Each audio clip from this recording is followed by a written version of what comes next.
Good evening. Evening worth हो गई।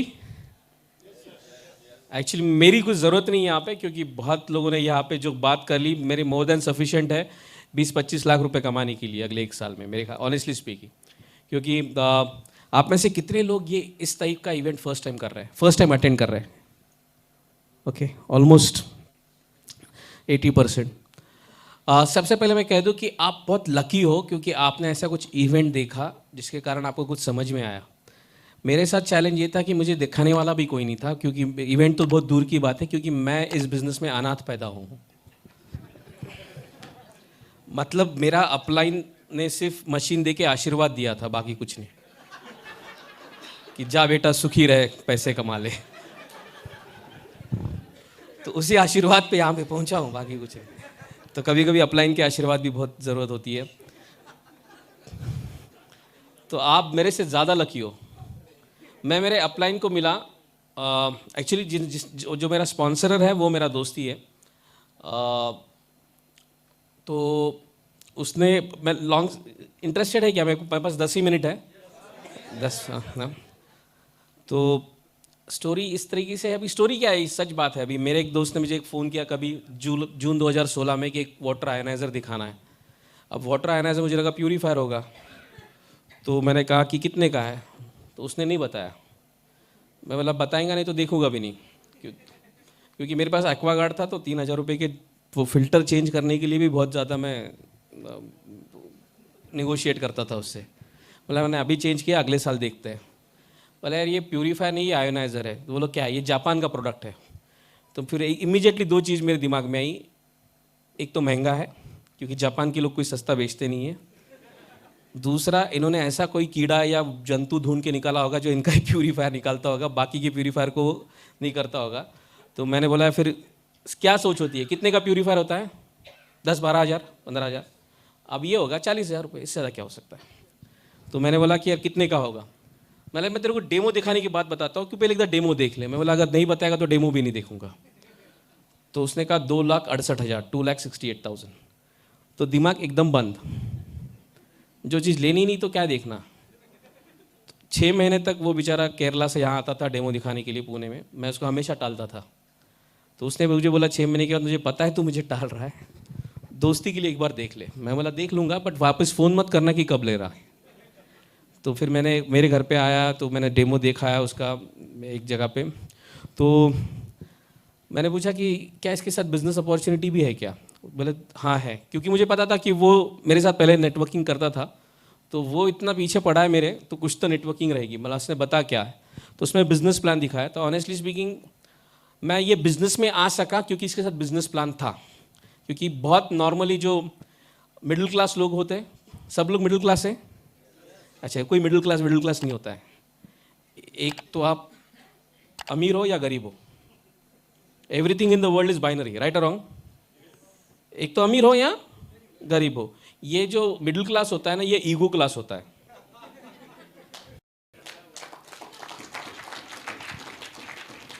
Ego class क्यों है? क्योंकि उनको पता है कि वो अमीर नहीं है, और उनका ईगो उनको अलाउ नहीं करता कि गरीब कहे खुद को। एग्री? तो मैं वो ईगो क्लास में था। तो अभी कितने लोगों का मंथ एंड 5 तारीख को शुरू होता है? Yes no? सबका हो जाता है ना। तो मेरा भी था। मैं बहुत स्टोरी को शॉर्ट कर रहा हूँ। तो किसी का ऊपर की जेब में तो 2.5-3 लाख रुपए रहते नहीं कि निकाल दिया ले भाई।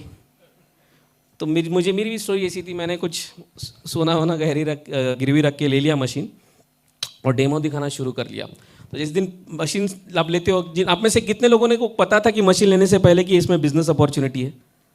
सबको पता था? नहीं? अच्छा, मुझे पता था। तो सबसे पहला क्या दिमाग में आता है? हाँ, पहले रिकवर कैसे करें। तो इमीडिएटली 10-15 लोगों के चेहरे आ जाते हैं, राइट और? मैं सो रहा होता तो मेरे वो सत पे थे कि ये आएगा तो 500, ये आएगा तो 1000, ये आएगा तो 5000। 6 से 2 डैश थी, तो पहले 30 मिनट में मैं बन गया था।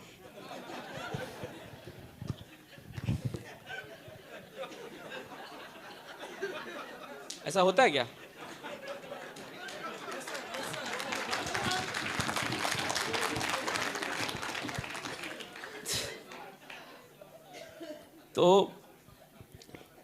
तो टाइम लगा एक्चुअली। फिर मैंने बिजनेस करना शुरू कर दिया, तो मैंने ऐसे लोगों को डेमो दिखाया कि जो आगे जाके मेरे लिए मशीन बेचे। सब लोगों ने बहुत ज़ोरों से ताली मारी, लेकिन जेब में किसी ने हाथ नहीं डाला। हमें पैसे कब मिलते हैं?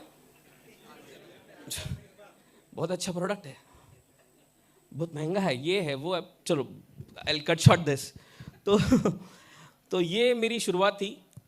तो मैं 14 महीने लगे मुझे सक्सेस होने के लिए। बहुत ताली मारने की ज़रूरत नहीं है। वो टाइम में मुझे ऐसा लगे मैंने बहुत बड़ा पहाड़ खोद लिया। ओके, तो अकेला था तो मुझे लगा कोई सपोर्ट नहीं कर रहा था। 14 महीने में 100 मशीन बेचा, नहीं बहुत काम था। अभी तो ऐसा है कि 6, 7, 8, 9 महीने में लोग बन जा रहे हैं, क्योंकि आपके पास कुछ तो टेस्टिमनी था। ओके, आपके पास तो कुछ तो ये है। अच्छा, आपको बम्बल बी की कहानी याद है क्या? बम्बल बी बताया क्या होता है? भंवरा। अगर आप गूगल पे सर्च करो ना, तो अगर आप ये सही, आप सबके पास गूगल है, गूगल बाबा सब, Google is like a public toilet. हर एक का ओपिनियन है, एग्री है ना?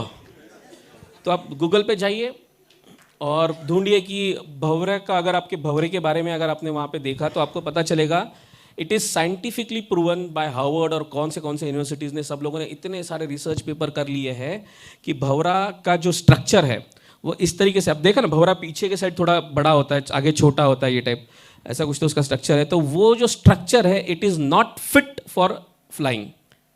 जो भंवरे का स्ट्रक्चर है वो उड़ने के लिए बिल्कुल ही सूटेबल नहीं है। ये रिसर्च से प्रूव हो चुका है, लेकिन फैक्ट है वो तो उड़ता है। राइट और रॉन्ग?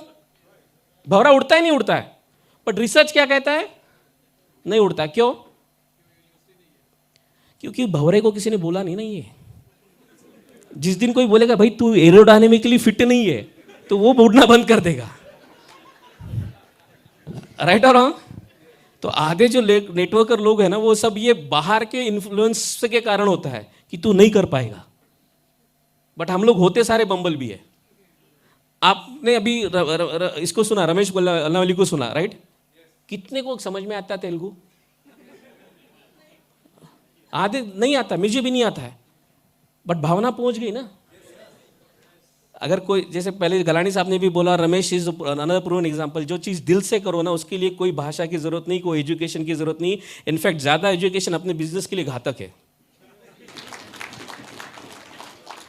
अब मेरे टीम के लोग जानते हैं मैं इतना ज़बरदस्त डेमो करता हूँ। मैं बहुत प्राउड हूँ, बहुत रिसर्च किया है और मैं बहुत अच्छा डेमो करता हूँ। मैं खुद की तारीफ इसलिए करता हूँ कि सही में करता हूँ। ये है कि अगर मैं 8 डेमो करता हूँ तो 8 चेक उठा के, 10 डेमो करता हूँ तो 8 चेक उठा के आता हूँ। ये मेरा रिकॉर्ड है। कोई इमीडिएटली लेता है, कोई 2 महीने में लेता है, लेकिन मेरा कोई बंदा एक बार डेमो देखे तो ना ले, ऐसा हो नहीं सकता। इतना मैं कॉन्फिडेंटली बताता हूँ। बट समटाइम क्या प्रॉब्लम हो जाता है मेरे टीम में कि फिर मैं सभी जगह लगता हूँ कि भैया तू बताएगा तो ही लेगा। ऐसा नहीं है। आप रमेश अन्नावाली को भी खड़ा कर दे तो वो पहले ले लेगा। कि अगर कुछ बिकता है तो नॉलेज नहीं, अगर कुछ बिकता है तो ये नहीं, सिर्फ बिकता है तो वो है तुम्हारा कन्विक्शन और योर पैशन।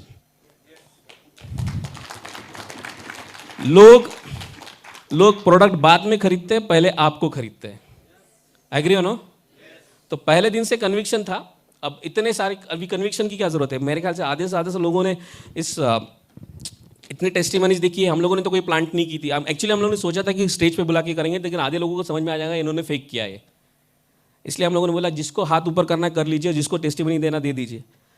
तो यही एक सबसे बड़ी पावर है इस बिजनेस की कि आपको बेचने के लिए सबसे इंपॉर्टेंट चीज़ है कि ये पानी पीना पड़ता है। 2 ही चीज़ इसमें एफर्ट नहीं इसका रिजल्ट नहीं ले सकते, जो खरीदते नहीं और जो लेके भी नहीं पीते। राइट और रॉन्ग? क्योंकि आधे लोगों को पता ही नहीं कि ये मशीन को बहुत ज़्यादा यूज़ करना है। मेरा अनुभव ये है, मेरे ख्याल से बहुत से डिस्ट्रीब्यूटर्स का भी यही अनुभव है। लोग मशीन बहुत नाटक करके ले तो लेते हैं, लेकिन यूज़ ऐसा करते हैं जैसे वाटर प्यूरीफायर है। सारे पानियों का उपयोग नहीं करते।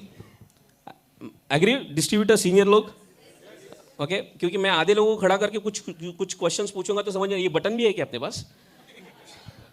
ये भी पूछते हैं। अच्छा, ये भी होता है क्या?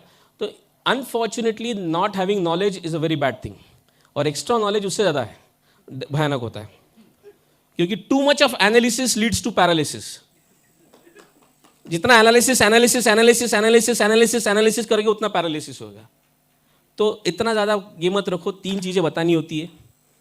एक तो एंटीऑक्सीडेंट है, एक तो अल्कलाइन है, और तीसरा माइक्रो क्लस्टर है। जो भाषा में बताना है बता दो।